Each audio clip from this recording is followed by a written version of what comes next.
आईने हिंदी के एक नए एपिसोड में आपका स्वागत है, जहां आपके लिए लेकर के आते हैं इंडियन डिफेंस की प्रमुख अपडेट्स को।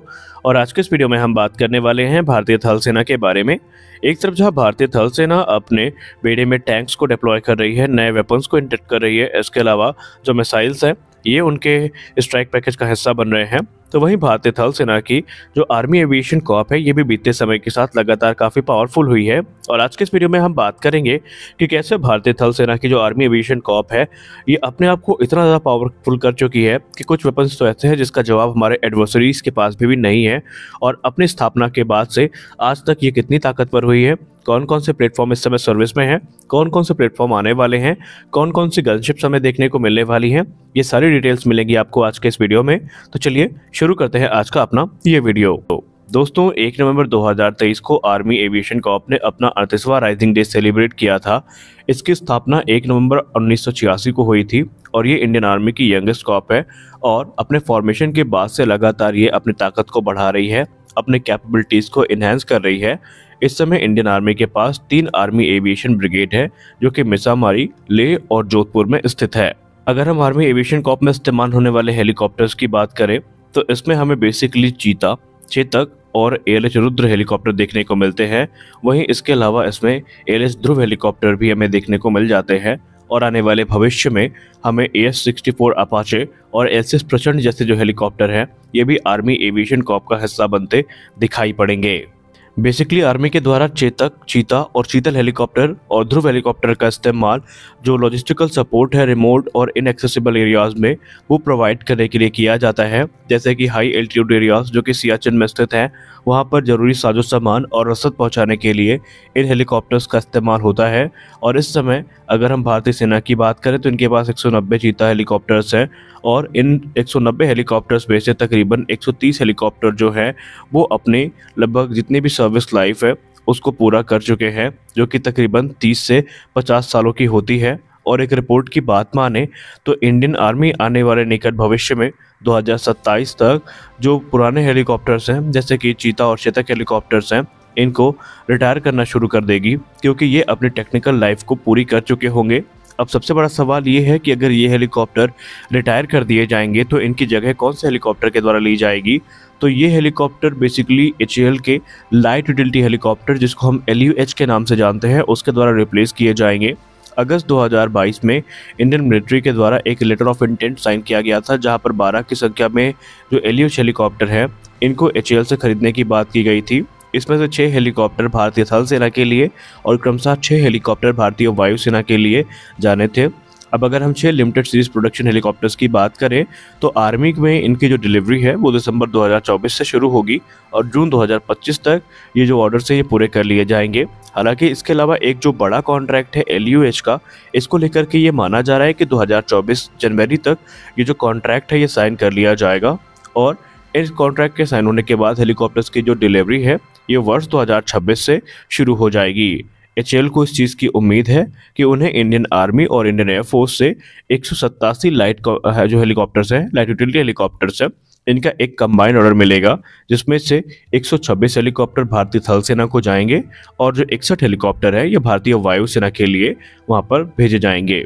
इससे हटकर अगर हम एडवांस लाइट हेलीकॉप्टर यानी ALH ध्रुव की बात करें तो ये एक multi role new generation helicopter है जो कि 5.5 टन वेट क्लास कैटेगरी में आता है और इसे स्वदेशी तौर पर हिंदुस्तान एरोनॉटिक्स लिमिटेड के द्वारा डिजाइन और डेवलप किया गया है। इस हेलीकॉप्टर को पावर करने के लिए 2 शक्ति इंजन्स का इस्तेमाल किया जाता है जो कि पूरे फ्लाइट एनवेलप में एक अच्छी परफॉर्मेंस को प्रोवाइड करते हैं। गौर करने वाली बात एक ये है कि ये जो हेलीकॉप्टर है ये अपने हाई स्पीड क्रूज के लिए जाना जाता है जो कि रैपिड डिप्लॉयमेंट के लिए काफ़ी ज़्यादा इम्पॉर्टेंट है और ये एरिया ऑफ ऑपरेशन को मैक्सिमाइज करने में सहायता प्रदान करता है। इस समय भारतीय सेना तकरीबन 90 ALH हेलीकॉप्टर्स को ऑपरेट करती है और 75 इनके वेपनाइज वेरिएंट जिसको हम ALH रुद्र के नाम से जानते हैं उसको सेना के द्वारा ऑपरेट किया जाता है। सितंबर 2021 में मिनिस्ट्री ऑफ डिफेंस के द्वारा एडिशनल 25 ALH ध्रुव मार्क 3 जो हेलीकॉप्टर हैं इन्हें भारतीय सेना के लिए अप्रूवल मिला था या इनकी खरीद को मंजूरी दी गई थी। अगर हम ध्रुव की बात करें तो इनका इस्तेमाल होता है लॉजिस्टिक और ट्रूप ट्रांसपोर्ट के लिए, जबकि जो रुद्र हेलीकॉप्टर है ये वेपनाइज वेरिएंट है और इनका इस्तेमाल अटैक मिशंस में किया जाता है। इनकी जो भूमिका है वो एक अटैक हेलीकॉप्टर के तौर पर सुनिश्चित करी गई है। अब अगर हम रुद्र की बात करें तो रुद्र जो है आर्मी एविएशन विंग की जो फायर पावर है उसको काफ़ी ज़्यादा इन्हेंस करता है। अगर हम मौजूदा स्ट्राइक पैकेज की बात करें तो इस समय जो रुद्र हेलीकॉप्टर है इसे फ्रेंच नेक्स्टर 20 mm की जो टर्रेट गन है इससे आर्म किया गया है। वहीं इसमें बेल्जियन 70 mm रॉकेट्स इस्तेमाल किए जाते हैं। MBDA की एयर टू एयर मिसाइल इस्तेमाल करी जाती है। वहीं आने वाले भविष्य में इसमें हमें Helina anti tank guided missile देखने को मिलेगी क्योंकि उसके इंटीग्रेशन का जो अप्रूवल है वो मिल चुका है। अब अगर हम इसके क्रू कैपेसिटी की बात करें तो 2 हेलीकॉप्टर क्रू के अलावा ये 12 से 14 पैसेंजर्स को भी कैरी करने में सक्षम है। आर्मी और एयरफोर्स इस समय तकरीबन 75 जो हेलीकॉप्टर्स हैं ALH ध्रुव वो ऑपरेट करते हैं और इसके अलावा 16 जो ALH रुद्र हैं वो भी इसके द्वारा ऑपरेट किए जाते हैं। हाल ही में ALH हेलीकॉप्टर्स के लिए एक विशेष 3rd जनरेशन नाइट नेविगेशन जो गॉगल्स है वो प्रोवाइड किए गए हैं जिससे कि इनकी नाइट में ऑपरेट करने की कैपेबिलिटी काफ़ी ज़्यादा इन्हेंस हुई है। इन सब से हट के अब अगर हम इंडिजिनस प्लेटफॉर्म की बात करें तो उसमें सबसे पहला नाम आता है वो है LCS प्रचंड का।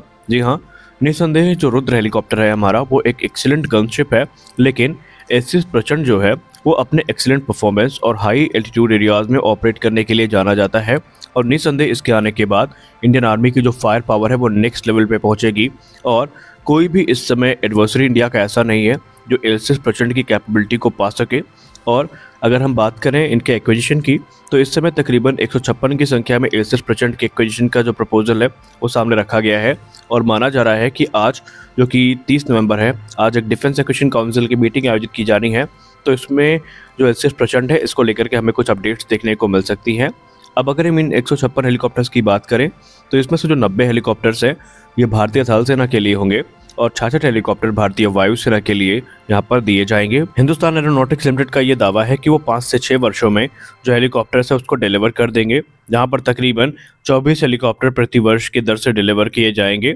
इसमें से अगर हम इसके पहले बात करें तो 15 लिमिटेड सीरीज प्रोडक्शन के जो प्रचंड है वो ऑलरेडी डिलीवर किए जा चुके हैं HAL के द्वारा। इसमें से 10 हेलीकॉप्टर इंडियन एयरफोर्स के लिए थे और 5 हेलीकॉप्टर इंडियन आर्मी के लिए थे। LCS स्क्वाड्रन की बात करें जिसे 351 आर्मी एविएशन के नाम से डेजिग्नेट किया गया है, इसे मिसामारी स्टेशन में इस समय इंडक्ट किया गया है, बेसिकली आसाम में, जो कि सिर्फ 150 किलोमीटर की दूरी पर है लाइन ऑफ एक्चुअल कंट्रोल से। यहाँ पर LCS प्रचंड हेलीकॉप्टर्स को डिप्लॉय किया गया है और किसी भी विषम परिस्थिति में आराम से ये हेलीकॉप्टर यहाँ से ऑपरेट करने में सक्षम है और किसी भी चाइनीज एग्रेशन का जवाब देने के लिए वो पूरी तरीके से वहाँ पर तैयार भी है। आपको बता दें कि 30 अक्टूबर 2023 को LCS प्रचंड हेलीकॉप्टर में से 70 mm रॉकेट और 20 mm टर्रेट गन की जो इनॉग्रल फायरिंग थी उसकी शुरुआत हुई थी और ये सक्सेसफुली पूरी भी कर ली गई हैं और यहाँ पर LCS प्रचंड ने अपने day and night strike capability को प्रदर्शित भी किया है। इस दौरान lieutenant general AK Suri sir जो कि DG आर्मी एविएशन है, उन्होंने इस पूरे फायरिंग ट्रायल का यहाँ पर इंस्पेक्शन किया और ये उसके गवाह भी रहे हैं और उन्होंने खुद ये कहा है कि ये जो हेलीकॉप्टर्स हैं ये पूरी तरीके से सेना के रिक्वायरमेंट को पूरा करने में सक्षम है और आने वाले निकट भविष्य में ये एक काफ़ी लीथल प्लेटफॉर्म के तौर पर भारतीय सेना को ज्वाइन करेंगे।